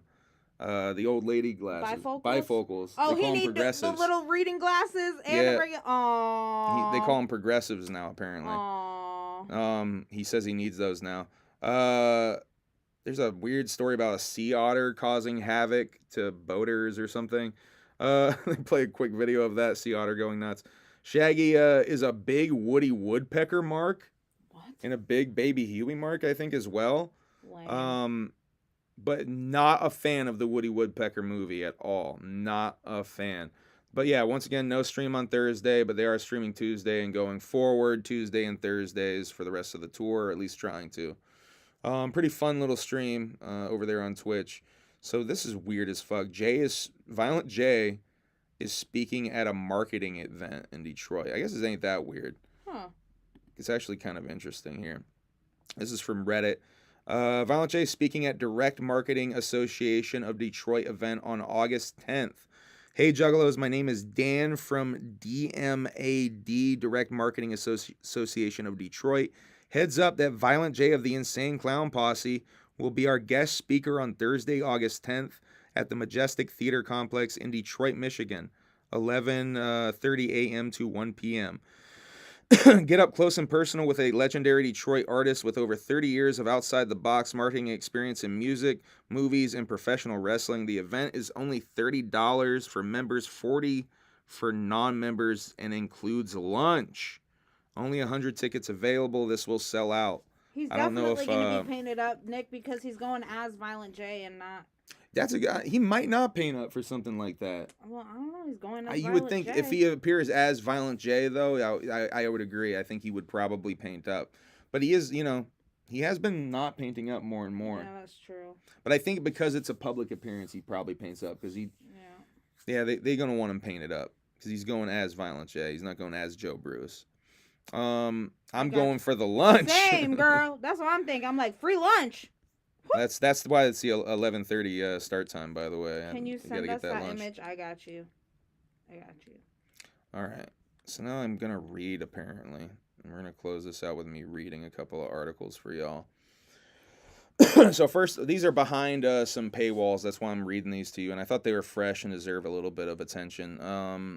I haven't read the Rolling Stone. I almost did it again. The New York Times one, but I have read this Daily Beast one, and I just wanted to read it to y'all because I thought it was really cool.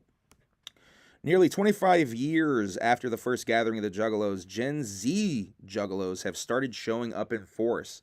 That much was clear at the 23rd annual gathering, which returned to Legend Valley in Thornville, Ohio this past weekend.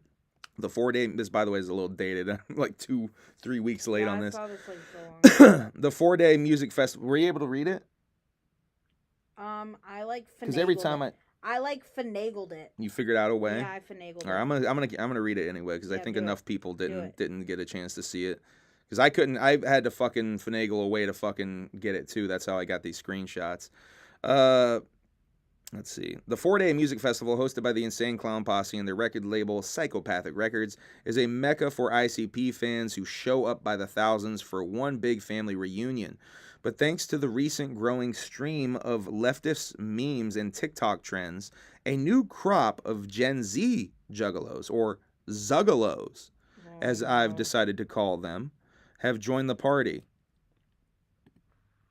I think it's an evolution of technology and social media, explains content creator and comedian Sean Barrett, shouts out to Sean, who's behind the popular TikTok character Uncle Juff, an overly earnest poser juggalo who is eventually accepted into the fold because of his kind heart.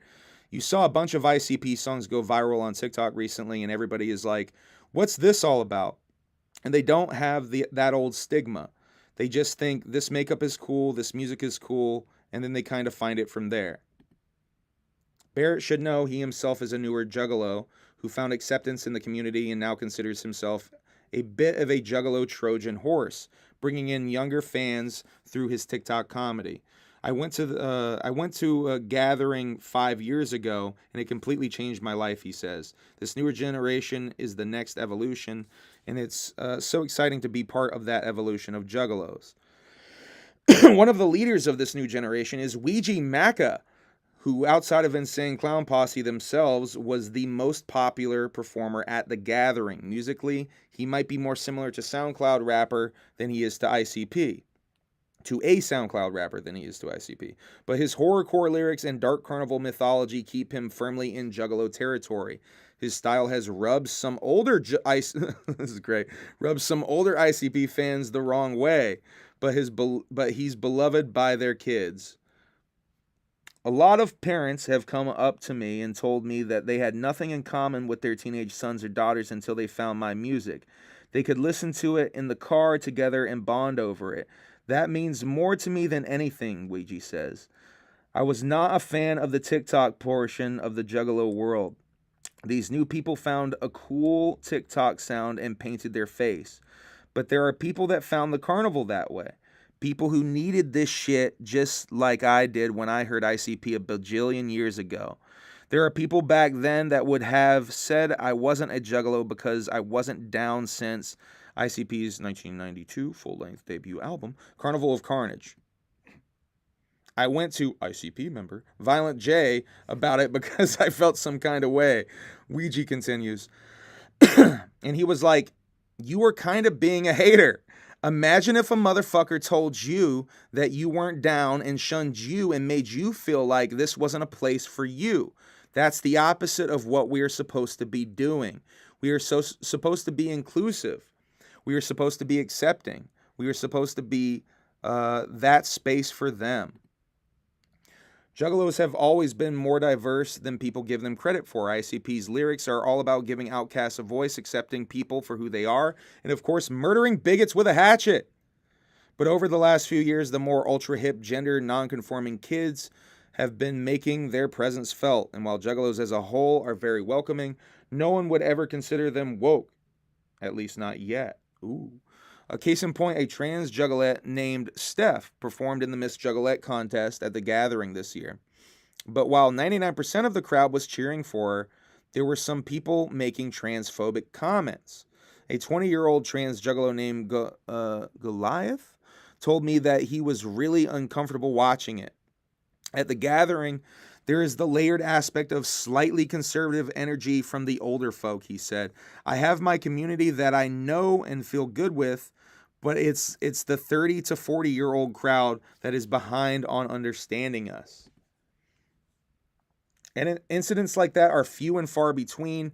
Nearly every person I spoke with talked about how welcoming Juggalos are.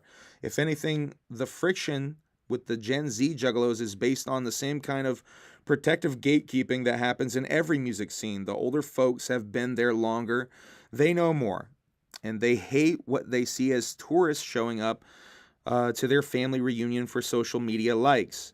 Jordan Keener, a longtime Juggalo photographer, says, I understand new fans are needed to progress and keep the culture alive and moving forward, but much like everything popular, it just seems like it's a joke to some of them. The culture vultures looking for that online clout can fuck off.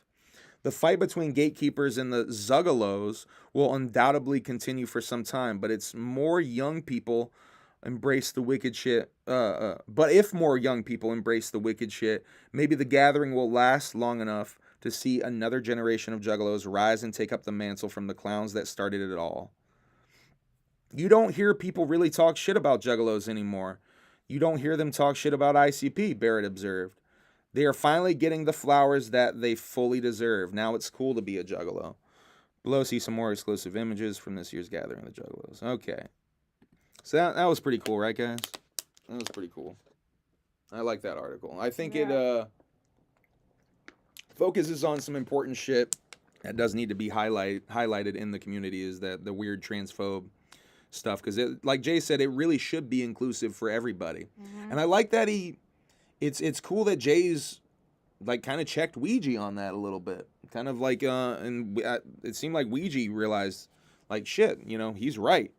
Mm-hmm. That was really a good article. Now, I want to read you this from the New York Times, not Rolling Stone, goddammit. This is 50 Years, 50 Stories, or I believe is the title, 50 Rappers, 50 Stories. Basically a celebration of 50 years of hip-hop. They talked to 50 rappers. They chose 50 rappers to talk to, guys, and tell some stories and shit. One of the rappers they chose is our very own Violent fucking J. How fucking dope is that? The New York Times chose Jay to be one of the fucking MCs chosen for that. Now, like Barrett just said, that's ICP getting some fucking flowers right there. What's up, Adam? Nice to see you in here, homie. All right, now I'm going to read you guys this one. This is, in the 7th grade, I met John Usler, Shaggy's older brother. I believe this is all written in the voice of Violent J. This is all Jay telling this. I met John Usler, Shaggy's older brother, an original member of ICP. He showed me Roxanne, and all the battling they were doing. He put me up on Eazy-E. How was a 7th grader copying these vinyl records, and where was he finding them at? There was no internet. It was almost supernatural. Maybe he was listening to The Wizard on WJLB at night or something. We would watch Yo MTV Raps when it only came on for an hour. And we would also watch Channel 62, which was a local channel, and they had a show called The New Dance Show. And they would spin local rappers' videos, really cheap-made local rapper videos. But they were our heroes. Awesome Dre, AWOL, Detroit's Most Wanted, Smiley, Prince Vince, and the Hip-Hop Force, Merciless Amir, Chaos and Mistro, DJ Duncan Hines. Awesome Dre's You Can't Hold Me Back album, and Straight Outta Compton. They just lived in our CD player. It took our love of pro wrestling away, which had been our goal. But we couldn't deny it no more, man. We wanted to do hip-hop. As far as flow, my 3 main guys were Ice Cube, Awesome Dre, and Esham. Now, Eazy-E, I love Eazy-E's voice, but Ice Cube on Dope Man is just a beast. He's coming from the gut so hard. Oh, I clicked the wrong gimmick. Hold up. Because people have called us horrorcore artists, I wanted to know about horror and hip hop. My own personal investigation leads me to Houston, Texas. Prince Johnny C. That first Ghetto Boys record was all normal except for this one song called Assassins. My father was a priest, cold-blooded, he's dead, hypocrite, caught him basing, so I shot him in the head, poured on the holy water, bless the dead, what I said, then heard the demon screaming as his body bled. Nobody was talking like that. When I do what Esham did, what I do and what Esham did comes from Prince Johnny C's original ideas. I used to have cassette cases full of tapes of local rappers. If I'd seen anything that was actually pressed up, I'd have to have it. So I walk into a store, and there's this guy Esham, and he's got an album out and 2 EPs. He's rapping about the scariest expletive I've ever heard. He's rapping about the devil, 666, crucifix. It was insane. And he sounds like the devil, his voice. He became our biggest influence. The sky would turn red when we played his CDs. We looked at Detroit. We saw Kid Rock riding in a tractor in his video. He had 2 short producing tracks on there. He was touring with Ice Cube. He was rapping about being from 32 Mile Road, which was way the expletive out. It was unique. It was different. We're like, wow, this kid's way out, redneck style, and he's rapping. And then we're looking at Esham coming out on stage in a coffin, rapping about the devil. So we're like, this is what Detroit does, theatrics.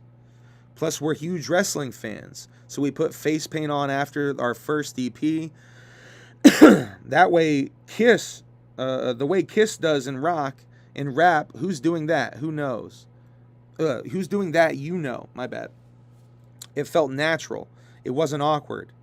And we've been doing that ever since. Right from the rip, we did everything ourselves. We pressed our CDs up, we advertised ourselves, and we hired Esham and Kid Rock, the 2 biggest rappers in Detroit, to be on our first CD. We had Michigan on lock, in Toledo and parts of Ohio. I'm talking 3,000 people at a show. We couldn't do expletive in Pittsburgh if we went there, though. I remember in 95, Onyx and Daz Effects were going on tour. We got on that tour somehow. We got booed off every night, sometimes violently. It was probably 400 people at every show that we went to. When we got to Michigan, 2,200 people packed, sold out. Onyx came up to us and was like, we went out last. It was 3 shows and we did that. Detroit, Flint, and Toledo. That was our first tour. After 95, we toured nonstop, but our experiences with touring with other rap groups was very minimal for multiple reasons, but the Faygo is a main one. If they have their equipment up there, it's going to be all wet. Like, we've played with Snoop Dogg, but he's got to go first, which sucked.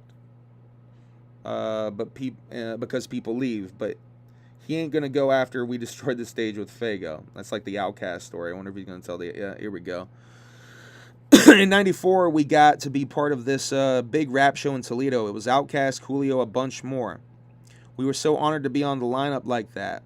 So we do the show, and afterward, the Outkast guys surround us, and they're like, you got your expletive soda all over our expletive.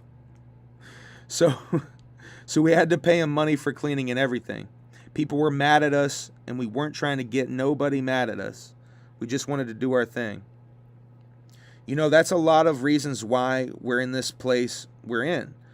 It's because the Juggalos are the expletive and very supportive. But people look at Juggalos like they're not people. They say the only ones like that like your expletive are the Juggalos. Just what are say Juggalos? Shit. Huh? Just say shit. I like saying expletive. I like saying expletive. God. They're people. I would love the opportunity to get out of the opportunity to get out on one of these hip hop tours and perform for an audience that ain't ours, so people might say, man, they're actually pretty good. One time we offered Ice Cube $100,000 to spit a verse and he passed. And then years later he did it for free out of respect. Ain't that crazy? All right, so there's Violent J on the old New York Times. All right, I think we're wrapping this up. My voice is fucking losing it. Thank y'all for tuning in. Thank you for sticking with us, even with the me botching the reading a little bit towards the end. All right, guys, we're gonna say goodbye. Good night. Peace out. Love you. Cub Scouts. Love Bye. you. Toto, you late, Toto, bitch. you're late. Okay, love you. Bye. All right, love you guys. Bye. Whoop, Oh whoop. no. What? Who did what? Someone did something in your bathroom at work? Travis just said that. Is that some duty? I don't know. God, I hope that's not duty. All right, guys. Whoop, whoop. Have a good night. Oh no. Love you, Toto. Love you.